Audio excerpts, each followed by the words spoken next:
না, ব্যবসার জায়গাটা তো সত্যি এখনও পর্যন্ত একটুখানি ডামাডোল আছেই, এবং আমার মনে হয় যে এটা চলবে। এবং পুজোটাতেও যে খুব ভালো মতো লোকে আনন্দ করে জিনিসপত্র কেনাকাটা করছে আমার মনে হয় একদমই নয়।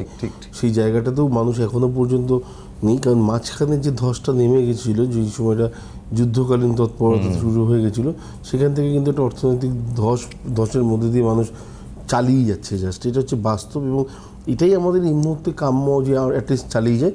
এবং মিন থেকে শনি যতদিন না পর্যন্ত সরছে ততক্ষণ পর্যন্ত খুব ভালো কিছু পাওয়া আমাদের লাইফে আমি আশা করছি না, অ্যাটলিস্ট কারণ না। হ্যাঁ, কারণই না। মানে দেশ হচ্ছে, যদি আমি বাবার অবস্থা ভালো থাকে তাহলে ছেলে মেয়ে খুব ভালো থাকবে, এটাই খুব স্বাভাবিক। কিন্তু বাবা যদি কোথাও না কোথাও রুগ্ন হয় বা বাবার যদি কোথাও না কোথাও আর্থিক অবস্থা খারাপ থাকে, তো ছেলে মেয়েদেরও একটা কোথাও টানাপোড়েনের যেতে হয়।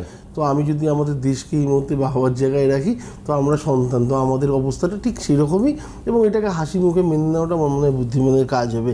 হ্যাঁ, যারা হয়তো গভর্নমেন্ট জবের মধ্যে আছেন বা আছেন, তাদের মধ্যেও যে প্রবলেম নেই বা তাদের মতো প্রচণ্ড শান্তি রয়েছে, এই জায়গাটা আমার মনে হয় না এই মুহূর্তে আছে। প্রত্যেকের ফ্যামিলিতে এই মুহূর্তে কিছু না কিছু সমস্যা যাচ্ছে।